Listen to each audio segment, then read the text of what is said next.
저는 전국 재개발 재건축 비상대책위 공동대표 이계원이라고 합니다. 저희는 오늘 7월 12일 날 14시부터 청원 효자 주민센터 앞에서 이렇게 집회를 하게 됐습니다. 이거는 6월 7일 날 저희들이 대통령께 크게 세 가지의 민원을 냈습니다. 첫째는 재개발 현 상태에서 중지, 그 다음에 도시 재생 사업으로 전환, 이렇게 저희가 6월 7일 날 집회를 했고요. 그 내용 중에 하나는 정부의 15년 동안 고통받는 국민들을 생각해서 정확한 재개발의 실태조사를 다시 하고, 그 실태조사를 바탕으로 근거해서 분담금이 1억이 넘는 지역은 재개발 사업을 당장 중단시켜야 됩니다. 이거는 주민들의 재산을 강제로 강탈하는 거와 똑같은 사업입니다. 그래서 주민들 보호를 위해서도 재개발을 당장 중단시키고 도시 재생 사업으로, 또 대통령께서 이번에 도시 재생 뉴딜 정책을 하신다고 했습니다. 이 사업으로 반드시 전환을 시켜주기를 바라는 촉구였습니다. 두 번째는 우리 재개발 지역의 가장 큰 문제가 되는 것은, 첫째, 재개발 사업의 보상을 너무 헐값으로 해준다는 겁니다. 예를 들어서 5억짜리 집을 2억 5천에 보상을 해주면 그 2억 5천을 갖고 멀쩡한 집은 날아가고 남의 집 전세나 월세를 살 수밖에 없습니다. 그 2억 5천을 반으로 다 받는 게 아니라 거기에서 전세금 띄죠, 전세 보증금 띄죠, 월세 보증금 띄죠, 또 은행 부채가 있으면 은행빚을 갚아야 됩니다. 이런 문제로 인하여 나이 70이 넘으신 어르신들이 어느 날 갑자기 집을 잃게 됩니다. 그러면 그분들의 노후 생활은 굉장히 불안하게 되고, 심지어는 자살하는 노인들이 많이 늘어나게 되는 것입니다.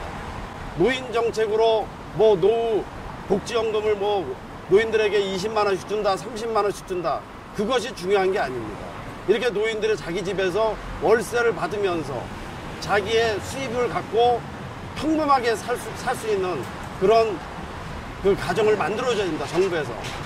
재개발 사업만 없으면 그 노인들은 평범한 삶을 죽을 때까지 영위할 수가 있다는 것이죠. 그래서 저희들은 이런 부분에 대해서 재개발 사업의 가장 잘못된 부분이 헐값 보상을 한다. 시가 보상을 안 해주고 헐값 보상을 하기 때문에, 그러한 헐값 보상된 부분을 가지고 몇몇 건설회사가 주민들의 재산을 가지고 이익을 남기고, 또 몇몇 용역업체들이 이익을 남기고, 그 다음에 개발 임원들, 재개발 조합의 임원들이 이익을 남겨서 다 갈취를 하는 것이고, 그나마 좀 남은 돈으로 그 돈을 재개발 사업이 잘 되게끔 노비를 쓰면서 비리 자금이 되는 거죠. 그게 바로 재개발 사업이 비리의 근원이 된다고 저는 이렇게 보고 있습니다. 그래서 시가 보상을 해줬을 때, 사업이 시가 보상을 해주고서도 재개발 사업이 될 수 있는 곳은 하고, 시가 보상을 하고서도 재개발 사업이 불가능한 곳은 당장 사업을 중지를 해야 된다. 이제 그런 말씀을 저희들이 두 번째 청원을 드렸고요. 마지막으로 재개발 비리 검찰 조사를 저희들이 청원을 드린 바가 있습니다. 그것은 뭐냐면, 아까도 말씀드린 대로 이 재개발 사업은 천문학적인 돈이 왔다 갔다 하면서 주민들에게 줄 돈을 일부 빼돌려서 로비 자금으로 쓰고, 그 돈으로 각종 비리가 발생하기 시작합니다. 우리가 재개발 사업한 지, 뉴타운 재개발 사업한 지 한 15년 되면서 심심치 않게 신문, 방송으로 정치, 공무원, 또 재개발 조합 임원들이 부적절한 돈을 받아서 구속되는 사례를 우리는 방송으로 많이 봤지만, 그게 끊임없이 계속 그렇게 비리가 연루가 되는 것은 이 재개발 사업이 제대로 된 보상을 안 해주고 그 남는 돈을 가지고 로비 자금을 쓰기 때문에 문제가 된다고 보고 있습니다. 그래서 저희들은 이 세 가지를 6월 7일 날 와서 저희들이 대통령한테 청원을 냈고, 제가 답변을 받았습니다. 근데 그 답변이라는 게 뭐냐면, 전 정권과 똑같은 통상적인 민원에 대한 답변을 받았습니다. 저희는 이런 답변을 듣자고 6월 7일 날 여기서 집회를 하고 청와대에 민원을 낸 게 아닙니다. 우리는 뭔가 다른 새로운 정권의 희망을 갖고 제도 개선을 통해서 뉴타운 재개발, 재건축으로 고통받는 주민들을 우리 문재인 대통령이 제도 개선을 통해서 고통을 덜어줄 거로 생각하고서 그 6월 7일 집회를 했지만 저희들은 정말 실망할 수밖에 없었습니다. 그래서 오늘 7월 10일 다시 집회를 통해서 이러한 부분을 제도 개선을 하고 올 가을까지는 반드시 이러한 부분이 실질적으로 우리 재개발, 재건축으로 고통받는 주민들한테 느껴질 수 있도록 문재인 정부에서 해결해 주기를 기대하고 있습니다. 감사합니다. 어쨌든 아까 전에 계속 얘기하시잖아요. 조합 해산하는 게 목표인 거잖아요. 네. 어떻게 잘 돼서 해산한 예가 있거나 어떻게 돼야지 해산이 된다는 필요 조건이 있을 거 아니에요. 네, 저희 이제 우리 서울 뉴타운 재개발 비상대책위원회에서 2015년도에 직권해제 도정법 개정을 국회 발의를 통해서 한 바가 있습니다. 그래서 박원순 시장이 서울시 조례를 통해서 직권해제를 해제 동의서를 3분의 1을 가져오면은 그 찬성이 50%가 안 됐을 경우에는 직권해제를 통해서 약 35군데가 직권해제가 된 바가 있습니다. 그런데 문제는 뭐냐면 서울같이 그런 박원순 시장처럼 이런 부분에 대한 철학을 갖고 하는 곳은 그나마 조례를 통해서 직권해제가 되는데 다른 지역은 이걸 조례를 만들어서 직권해제를 하는 지역이 거의 없다는 것입니다. 결국 뭐냐면 시도지사의 자의적인 판단 때문에 문제가 되는 거죠. 상위법이 있는데도 조례를 안 만드는 거죠. 결국 뭐냐? 재개발을 찬성하는 겁니다. 간접적으로. 그래서 저희들은 이번에 민원을 낼 때도 이 도정법에서 해제 동의서 3분의 1만 받으면 도정법에서 해제가 되는 거로 조례를 만들지 말고 바로 법에서 해제가 될 수 있게끔 이렇게 청원을 낸 바가 있습니다. 사업실 승인까지 난 다음에 재개발이 뭐 관리처분총회에서 무산이 돼서 이제 중단된 경우가 있죠. 네, 네. 다시 한 번만. 그러니까 관리처분총회 단계에서 그 주민들이 반대해가지고 재개발이 취소가 된 그런 사례가 혹시 있나요? 관리처분 인가한 데는 해산이 안 됩니다. 관리처분 인가가 그러니까 사업 승인까지는 났는데 그 요번에 서울시 직권해제 조례에 따르면 해제 동의서 3분의 1만 받으면 사업 시행 인가가 나도 해제가 되게끔 됐습니다. 그리고 매몰 비용도 서울시에서 일부 부담하는 걸로 알고 있습니다. 그런데 문제는 뭐냐면 3분의 1 해제 동의서 받기도 만만치가 않다는 겁니다. 옛날에 해산 동의서 50% 받기 위해서 주민들이 엄청난 고생을 했습니다. 몇 년 동안 주민들 간에 분쟁도 일어났고. 그런데 또 이거를 3분의 1이라는 해제 동의서를 또 받아와야 되기 때문에 앞에 해제 동의서 50% 받은 건 다 무효가 됐습니다.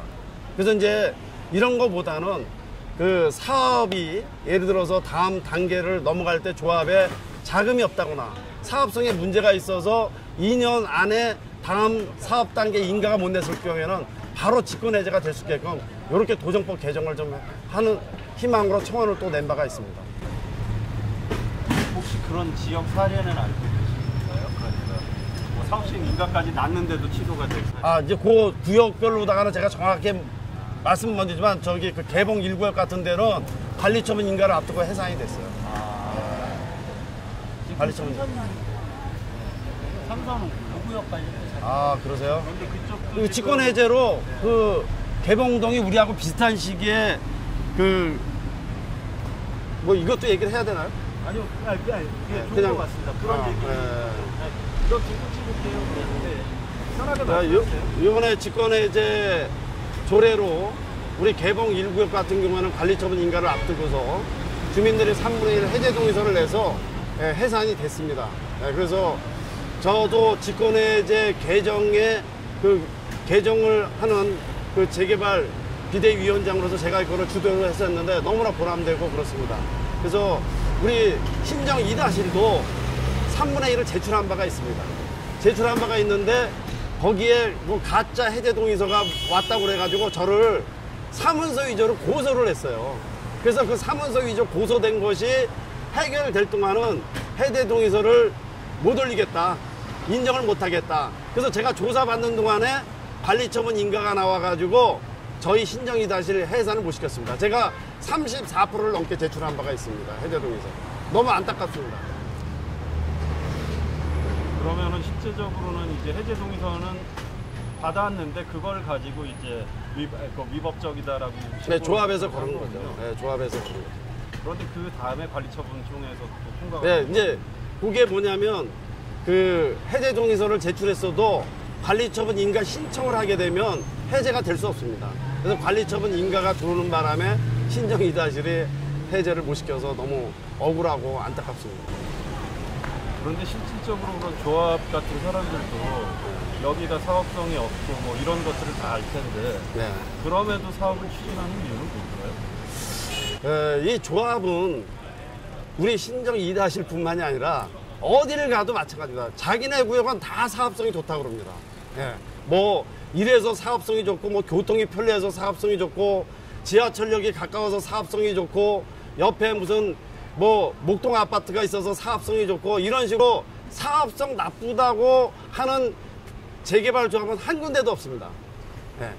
이래서 주민들이 그런 말에 현혹이 돼가지고 조합 사업에 찬성을 하고 도장을 찍어주게 되다 보니까 이 주민들, 사업을 찬성한 주민들도 지금 굉장히 어려운 입장에 돼 있습니다. 왜냐하면 분담금이 어마어마하게 늘어나 있어가지고 대부분의 그 분양 신청한 주민들도 집을 팔려고 내놓은 실정입니다.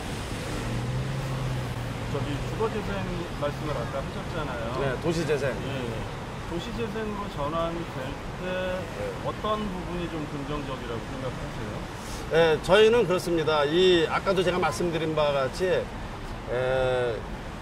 정부에서 정확한 재개발에 대한 사업성 실태 조사를 해서 원래 이 재개발 사업이 뭡니까? 주민을 위한 사업이라고 국가에서 홍보를 하지 않았습니까? 주민들의 주거 생활을 좋게 하기 위해서 재개발 사업을 한다. 그런데 그 주거 생활이 아무리 좋아도 주민들이 분담금 때문에 능력이 없어서 아파트에 못 들어간다면 누구를 위한 재개발 사업이겠습니까? 그렇지 않습니까? 그래서 제가 말씀드린 대로 실태조사를 통해서 분담금이 1억 이상이 넘는 것은 중단을 시켜서 우리 문재인 정부에서 얘기하는 게 있습니다. 도시재생 뉴딜 정책이라고 정부와 지방도시에서 그런 필요한 자금을 대주고요.